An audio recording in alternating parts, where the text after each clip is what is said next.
My name is Alex Autry, and this is my audience for my presentation on Social Security reformation.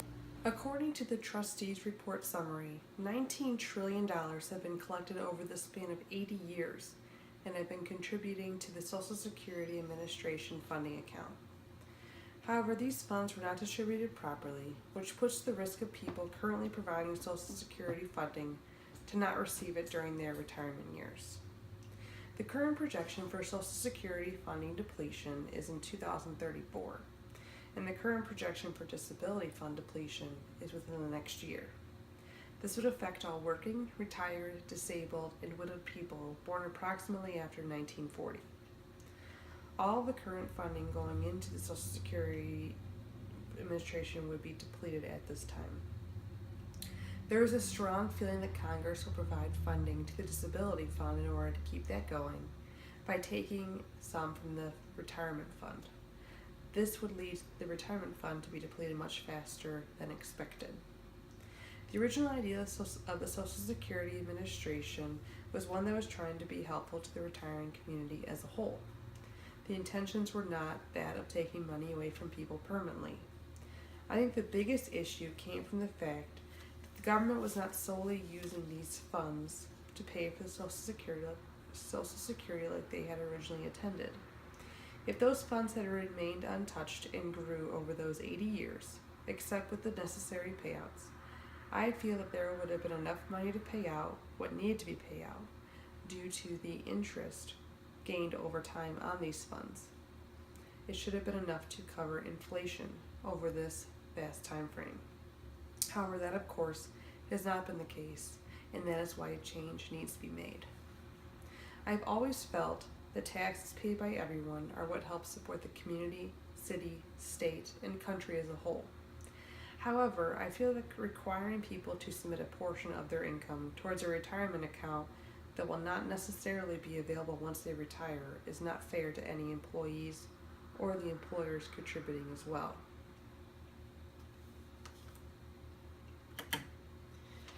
This picture shows the Social Security deficits are permanent and growing. It is an image provided by the Social Security Administration in their trustee report. These blue bars show the surplus that has occurred in the Social Security funding account up through approximately 2010. After that, the red bars begin. The deficit is represented by the red bars in this image. It shows a steady decline all the way until the year 2035, with an approximation of a $344 billion deficit at that time. Without reformation, the deficit will continue to grow each year. There needs to be a change made soon. There have been many opinions on how this issue should be addressed. According to Danielle Kurzelbin in her article, 5 Ways to Reform Social Security, and AARP's organization article, Updating Social Security for the 21st Century, 12 Proposals You Should Know About, there have been suggestions to increase the Social Security tax rate. This image shows the potential change in the federal tax rates if the Social Security tax rate cap is released. It is broken down by type of taxpayer as well as their earnings. For example, this single person goes from approximately 30% up to potentially 43% paying in Social Security funds. Some people feel that this increase in payment would help cover this deficit and allow us to continue paying out retirement benefits. However, I feel this is not a good idea because it only will increase the current burden that is on the employee to pay out their taxes, as well as the employer that is currently matching these funds for the employee's retirement benefit.